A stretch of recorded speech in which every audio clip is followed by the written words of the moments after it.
brothers and sisters, welcome back to the very last dispensation. You're living in it. I'm your host, Troy Abels. Welcome, Sabbath morning. Actually, it's not Sabbath. It might be morning to you. You might be listening this in the afternoon, maybe the evening. Who knows? The Antichrist is the author of confusion. I've been thinking generally about our challenging world.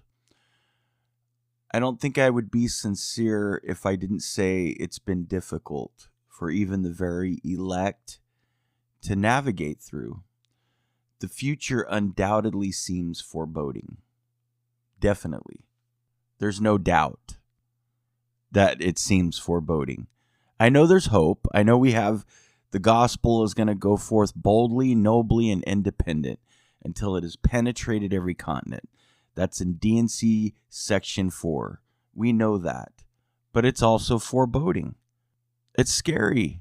Massive propaganda engenders confusion that characterizes both sides of the continuum. And it undeniably divides us. I was sitting in Sacrament, because we have a pavilion in the back of our ward building, so we have the opportunity to meet every Sunday. And that's what we're doing. But I see the confusion and the divide. It divides us because Satan is the author of confusion. Just look around. Look in our own sacrament meetings. I mean, I guess you guys can't do that. But if you could look in your sacrament meetings, you would see it. Maybe some of you are meeting. Half the folks don't see eye to eye with the other on the current affair. At the same time, we even start doubting our own convictions. And this, brothers and sisters, is the work of Beelzebub. Compare this next verse to what is going on today. Doctrine and Covenants, section 123, verse 7 reads, and pay very close attention. It is an imperative duty that we owe to God, to angels with whom we shall be brought to stand, and also to ourselves, to our wives and children, who have been made to bow down with grief, sorrow, and care under the most damning hand of murder, tyranny, and oppression, supported and urged on and upheld by the influence of that spirit which hath so strongly riveted the creeds of the fathers, who have inherited lies upon the hearts of the children and filled the world with confusion, and has been growing stronger and stronger, and is now the very mainspring of all corruption, and the whole earth groans under the weight of its iniquity.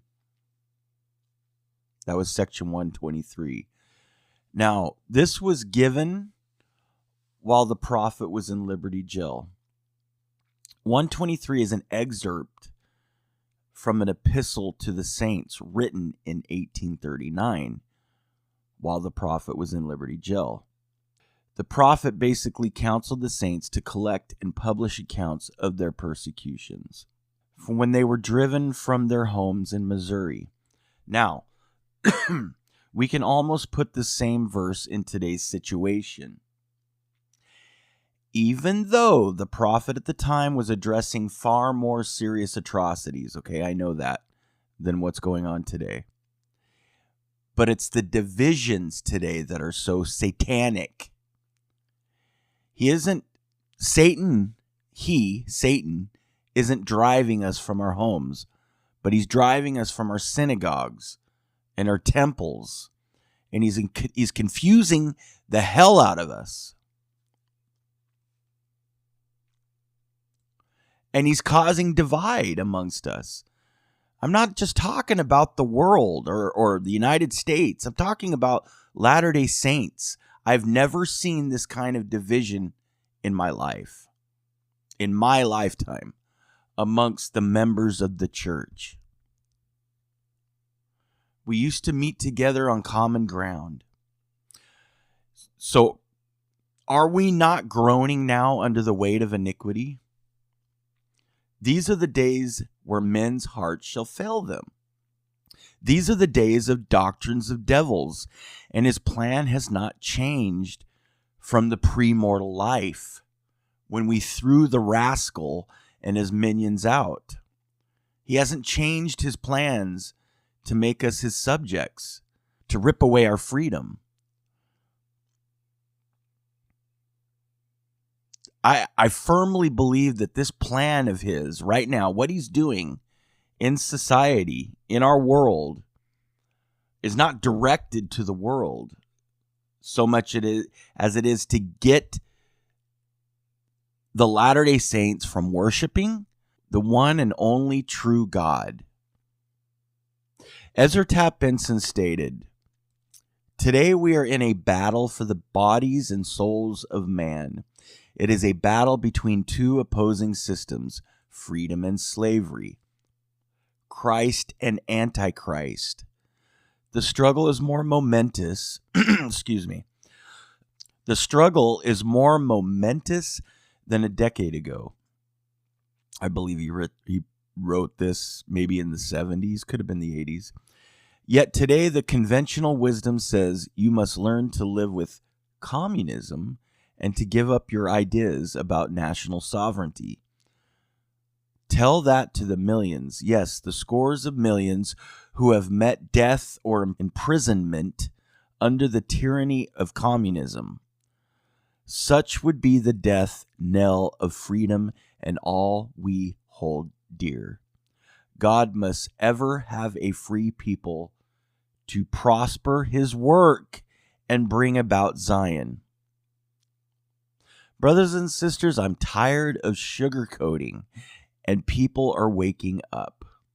Why? Because they can't deny any longer that this is tyranny. So what do? Well, we keep the peace, right?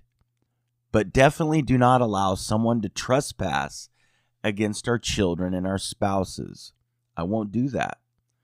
They can trespass against me, but I won't be preaching the gospel when my children are being persecuted. I'll tell you that.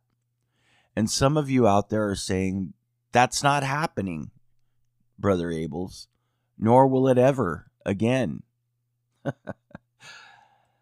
James E. Faust says this, "I think we will witness increasing evidence of Satan's power as the kingdom of God grows stronger. I believe Satan's ever-expanding efforts are some proof of the truthfulness of this work. In the future, the opposition will be both more subtle and more open. It will be masked in greater sophistication and cunning, but it will also be more blatant. We will need greater spirituality to perceive all of the forms of evil and greater strength to resist it. But the disappointments and setbacks to the work of God will be temporary, for the work will go forward." And we can read more about that in Doctrine and Covenants, section 65, verse 2. And this is what it says. "The keys of the kingdom of God are committed unto man on the earth, and from thence shall the gospel roll forth unto the ends of the earth, as the stone which is cut out of the mountain without hands shall roll forth until it has filled the whole earth." The views and opinions shared by the last dispensation and or any guests should not be construed as authoritative views from the Church of Jesus Christ of Latter-day Saints. If you would like to learn more about the LDS Church, please go online to comeuntoChrist.org. The Book of Mormon is also available wherever you get your apps.